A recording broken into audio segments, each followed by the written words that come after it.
Welcome to Time to Teach with Tammy, the podcast that gives tips, advice, and suggestions to teachers by a real teacher. So sit back and enjoy. And oh yeah, don't forget to subscribe.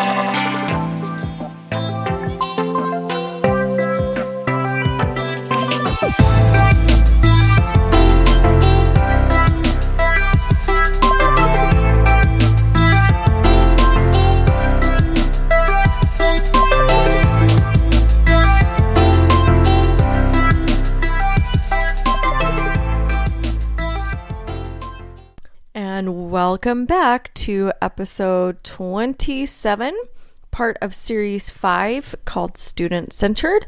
And today's episode is called Teaching to Each Learner.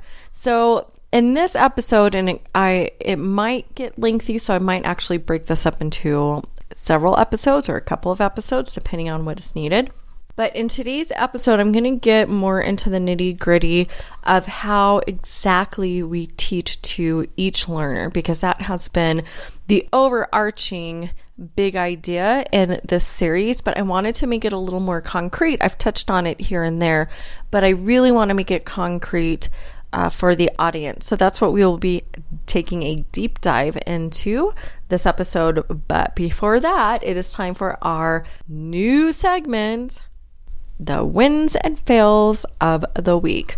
So, wins for the week. I did have a win. I saw an idea on Pinterest about these interactive word walls. So I really wanted to try. And the example that I saw, it was an interactive word wall using their science terms. So I thought, oh, that would be a really great idea because we go over these words, but I don't know that I always have like so much hands-on activities for the students to do.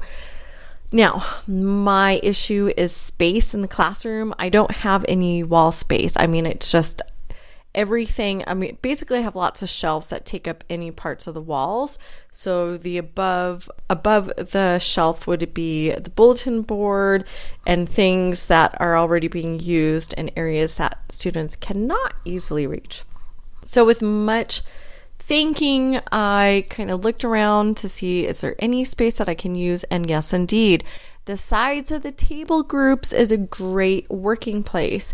So that was a huge win. I took a couple of the sides of the table groups and I threw up some interactive word wall activities. So sentences with missing high frequency words, with missing, complete the sentence using one of our science words, and we are working on the 5 senses during this unit. So I was able to throw that in. So that was my win for the week. I was very excited for that. Now my fail is also my win. I still have work to do. So I found a great space. I tried this out with a couple of groups. Usually when I launch anything, I do it in a small group first, just to test out the waters and to fix out any kinks. So couple things that I learned from this was that, number one, in terms of the high frequency words, not my census words, but the high frequency words, we get new words every week. So if I'm going to be changing it up to match the new words every week, it's going to be a lot of changing up those word walls. So I need to work that out. Also, because they're literally on the side of a table group, that can be distracting if you're at your group. So I'm still trying to figure out when would be the best time, and I'm guessing I think what I'll probably do is just during their reading time, since kids get to choose where they sit, it's less distracting because more students are up and about, where I kind of introduced it during word work time, where many students are they're either in the back with me working on something in a small group, or they're at their table groups working on whatever word work for them. So I just found that to be a little bit distracting. So my win was my fail, but I don't know if it's a true fail because I got a lot of good out of it, but I definitely need to go back and iron out all those wrinkles because there are plenty involved. Okay. Let's go ahead and get straight into today's episode, Teaching to Each Learner. So I've talked many times in the past about how we really have to be very much aware of what our students need, what they can do, what their next steps are. And I know that's a lot to absorb if you're not used to doing that kind of teaching in your class, because we typically think of maybe teaching to the middle and then all the rest can kind of be done. But in many times it's perhaps not being done, or it's difficult to be done. But the truth is that we've got more than just straight to the middle, and then our highers and our lowers. Like, they're all actually on different levels, and their next steps, even if we can group them in the same, let's say they're all in the middle, but their next steps are going to look really different, because what one student is doing well is different for the next student. So their next steps are going to be very different. So when we think about that, okay, if I have to help each student get to their next step, it sounds like a very daunting task. And yes, it can be, but I want to break all of that down, or at least begin to break that down. So I think what I'm going to do, what's probably easiest for me, is to kind of break this down by subject area. And this is where I'm thinking that this might be take a couple of episodes to really get into depth. So I'm going to start with reading. So I'll lump literacy together, but I think what I'll do is I'll focus on reading. I'll focus on the actual act of reading, and then I'll maybe look at word work as a separate component of literacy, and then writing as a separate component, all connected. Obviously, they're all part of literacy, but to break it down into the tiny bits so that it's very understandable, and I want to put it into something that we can actually imagine so we can do. So let's begin with reading. Now, of course, if you've been listening for a while, you know that my students are pre-first students. Again, if you have not heard that term, that is a special grade that exists down in Mexico. I don't know if it exists anywhere else. It could, but it's in our bilingual schools. So, and specifically when there's a dual program, so not just, we're a Mexican school, but we also teach English. They might have English as a second language there, but they might not actually be teaching a curriculum. In our case, we are teaching a U.S. curriculum and the Mexican curriculum. So it's a dual program, and that is a lot of work going on, and at least 2 languages being spoken, because many of them speak a third or more. I shouldn't say many, but several of them do. So that is why pre-first exists. So you can imagine it to be maybe like first grade in the States. I say like first grade because they're the age of first graders, but they're going to function much different than first graders in the States, because they're just coming from kinder, and a lot of differences there. But all of that is to be said that they're coming in, most of them, as non-readers. So when I look at reading at the very beginning of the school year, a lot of what I do is just kind of documenting behaviors of their reading. So how are they holding their books? Are they actually reading? What books are they interested in? So it means a lot of observations in the beginning. Now, it doesn't mean that I'm not doing any other assessments, because I am, and I'll explain that in a second. But it's really handy.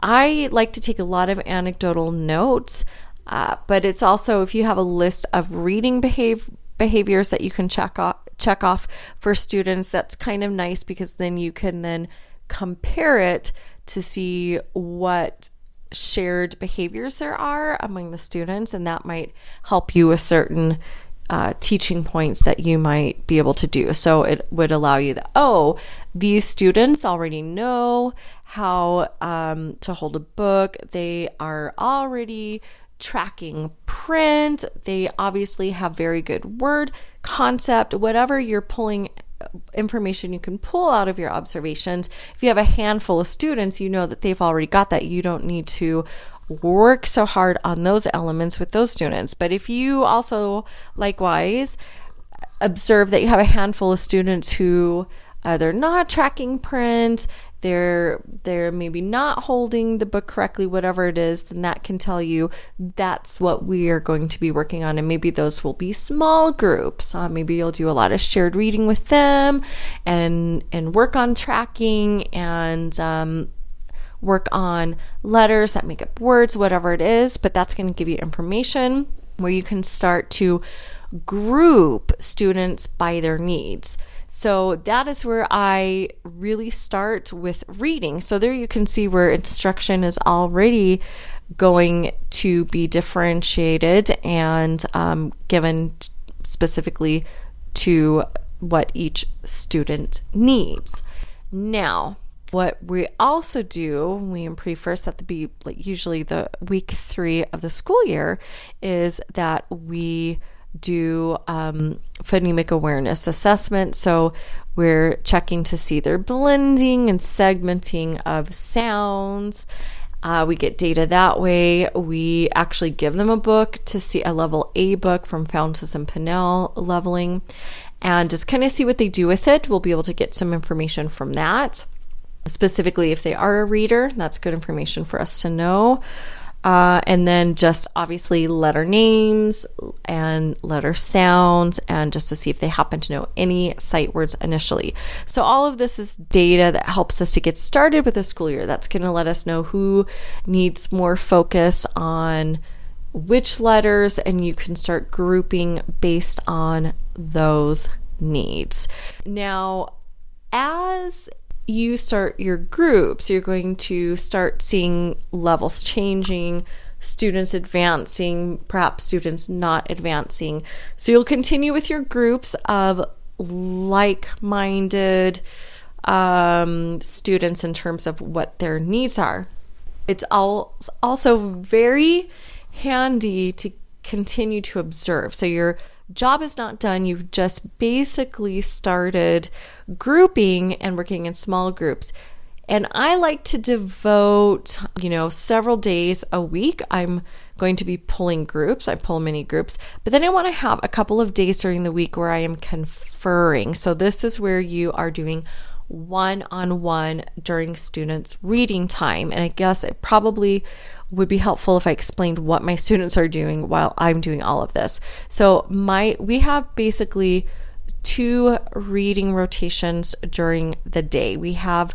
They get to choose if they want to read to themselves or if they want to do partner reading. Now they have to do each one, but they get to choose which rotation they do that in. So let's say rotation 1, I decide to work with my partner and do partner reading.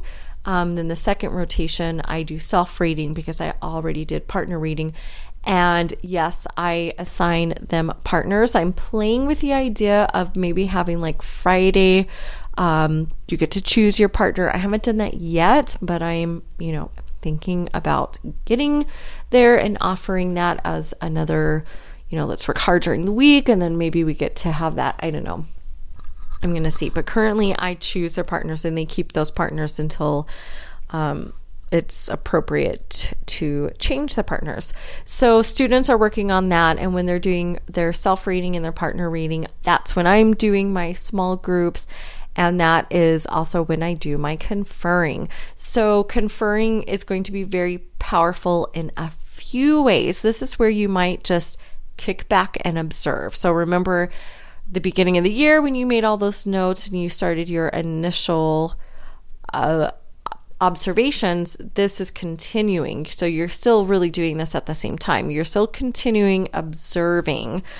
And so you can kind of just kick back. And when I say kick back, I don't mean kick back and take a nap. I mean just kind of stand back for a minute. And it's okay if you see something that's not exactly correct. If you see a student, maybe whatever it is that you're seeing, you might feel the need to jump in right then and there, but it is good to have some time to observe. Now, not every time that you're conferring, it might not always be an observation conference, or you might be doing other things. You might be teaching to a teaching point that you had observed that student needed another time. But just kind of observing students, observing what they're doing. Notice what they're doing, but also notice what they are not doing. And this can seem, again, a daunting task, but to help you do this, just think about all the things you've been teaching them. So in reading, we do Lucy Calkins, and we are in our superpowers. And this is where they're learning that they have pointer power, they have reread power, they have persistence power. So just keeping in mind of all the things that we have already learned, I should say that I have already taught, because if you've listened to me, you know teaching does not equate to learning, but I can think about all the things that I have taught, and that helps me to notice what are they doing, what are they not doing. So what they're not doing are things that later might be an additional teaching point. Now, they may not be doing it because they need a better strategy to do it. So we have to kind of think of how are we going to get them there, but it's good to know what are they doing, what are they not doing. So I might just be doing I might spend a rotation just kind of observing, writing notes on the students. And then as I'm writing down what I'm noticing about what they're doing, what they're not doing, then I'm going to put my next teaching point. So the next time I sit down with them, I know what I'm going to teach them. I know that this student is having a really hard time tracking print. So maybe I'm going to go over every word, gets one tap, and we might practice it, but I'm going to put that in my notes so I know, and I'll have several students who I will have teaching points already set up for. This came out of my observation. So this is one way you may spend a part of your reading time. Now, let's say I am spending this rotation doing conferences, but I've already done some observations and I'm ready to teach. So this is where then you go to your individual students, and you could typically what I do is I sit down and I might just kind of watch them for a second. Not always jump right in, although you can. But again, I might just be collecting more information and then just kind of compliment whatever I see that they are doing that's really well. You do want to start off positive. You don't want to just be like, oh, no, this is what you're doing wrong. You never want to say that. Okay, so just, I noticed that you're doing something that good readers do. Good readers always check the picture to help them with the tricky word or whatever it is. So you want to be watching for something that they're doing that you can compliment. That is going to make them feel very good and get them kind of ready. Now, then what I usually do is by that point, I either have my teaching point because I had observed it before, or sometimes you'll get maybe you hadn't observed before, you're just observing right now and you observed and you were able to see what they're doing well. And in that moment too, you're going to then give them the teaching point and just say something like, oh, can I share something else that good readers do? And then you might say good readers, after they figure out the tricky word, they go back and they use their reread power to help smooth out their voice. So they're connecting the words. So that might be my teaching point, whatever your teaching point is.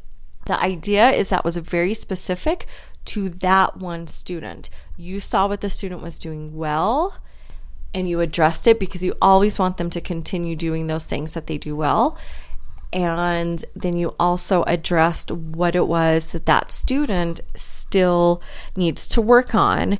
And this is the way that we can meet the specific needs of our students, by taking that time and seeing exactly where they are and where they need to go. And again, in the same sit down where I observed, I complimented, I did a teaching point, I worked with the student. I might also have some other notes for next steps for next time. So I'll write down my little teaching point that I want to teach to the very next time. So now it's typically recommended that conferences can be very quick. I admit that I am not so quick at giving conferences, But I think part of it is you just have to think about what type of conference am I giving, and play it out that way. But you do want students, especially if you're spending most of your time conferring, then you do want to make sure that you're getting a lot of contact time with students. And in some cases it can be difficult because you might have a situation where it's perhaps not being understood, or something else happened, or who knows. There's a million different reasons why a conference can take a long time. But just keep in mind that the idea of the conferences is that they are pretty quick, so that you can get around and you can get to other students and making sure that they're getting something, because we don't want students to not get something. Okay, and then now I'm still going to teach whole groups. So I work during this work time, and let me explain a little bit about what my morning looks like so you can picture it. And of course, every teacher does it his or her own way, but we come in and I kind of go through any housekeeping notes, and then I get started with shared reading. That's how I open up reading workshop, and it's usually 8:10 by then. And shared reading is typically quick for us. It's like 5 or 6 minutes, sometimes a little longer. So we're finishing with that usually by 8:15, 8:20 at the latest if something went a little bit longer than expected, which does happen. And then at that point, it's rotation 1 of reading workshop, and that's when they go off. And I also go off with the group or my conferring. After rotation 1, so that's about 8:15 to 8:30, 8:35, we all meet back at the carpet. And this is where I'm going to do a whole group mini lesson. I do like to time my lessons. I do try to watch the clock. Sometimes it does go a little bit over. I've talked about this in the past, but I'm pretty good about keeping it mini, and I've been even trying to cut a little bit lower, because you just look into their faces and half of them are, looking at their shoes or whatever, and you can just tell they're only getting some of this. So you don't want to waste your sweet time. You got to make it brief. You got to get to the point. You got to make it as impactful as you can. So when you're giving your mini lesson on the carpet, this is where I'm giving a little nugget that would be good for everybody. So like today, for example, in reading workshop, our mini lesson was we're working right now on smoothing our voice, and we talked about connecting the words. We talked about how we can reread to smooth it out. And today's teaching point was that they can use punctuation to help them as they smooth it out. So, I kind of opened up and connected by talking about traffic lights and how that lets me know what to do when I'm driving. P.S. I don't drive in this large city, but just telling you. But and then from there I told them that I was gonna, the same thing was true with punctuation. It was kind of the same way. And I told them I was going to teach them how they can use punctuation to help to smooth out their voices as they read. And then I demonstrated, and then I had them do it with me, and then I kind of remind them that they were going to do this every day as they read, and then I sent them off. So it was a very brief, it probably was about 10-12 minutes, and then that let me get back today. I pulled a small group. I have a couple of groups that I'm really trying to intervene in right now, so I spent those 2 rotations with those groups. But you see from there that mini lesson gave everyone that nugget that everyone can use, but then I'm not stopping teaching there. I'm still playing to the appropriate next steps for each student, and of course that is going to look different. Now I'd like to share something else that I've kind of learned, because in the beginning I thought that, am I going to do all conferences? Am I going to do all conferences and no small group, all small group and no conferences? I wasn't quite sure, because I only just started doing the conferences a couple of years ago. Maybe it's been 3 years ago. I can't remember. But in any case, now 2 years ago, I went to the reading workshop with Lucy Calkins, and I remember she was talking about teaching reading, and she said, guided reading is only one way to teach reading. Just one way. And that's when I allowed myself to not be so dependent upon guided reading, and when I really embraced conferring.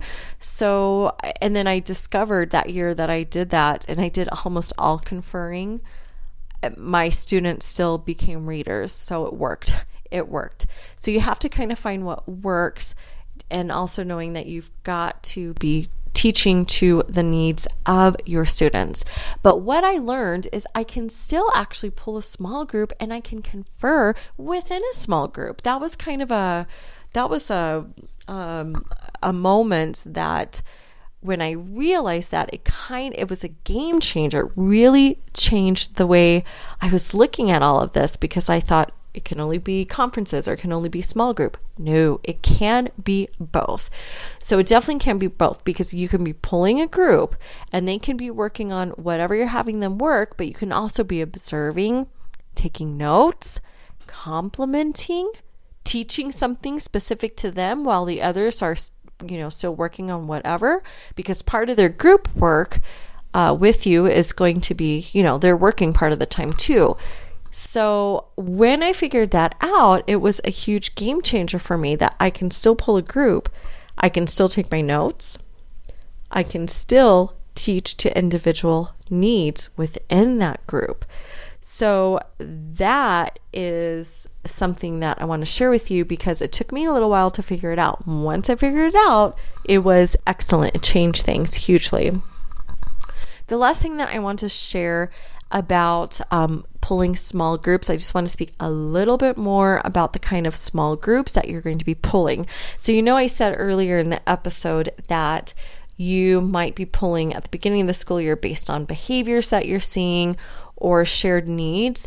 Another thing to remember is, aside from just doing guided reading, you can be looking at, okay, what are the needs of students in terms of the reading strategies I have been teaching them, and then pull groups based on their strategy needs. Or maybe you have a shared or a group of students with shared next steps. If you're noticing there's a trend of next steps, you can also pull a group and teach all of them at once. So if I'm noticing I have a handful of students who are not tracking the print, that can be a small group. So if you have a handful of them, you can pull them as a small group. Let's say I notice that certain students have already mastered the strategies that I've taught them, and they're ready to do maybe the next strategy that I haven't even taught them, and I want to just kind of get them going.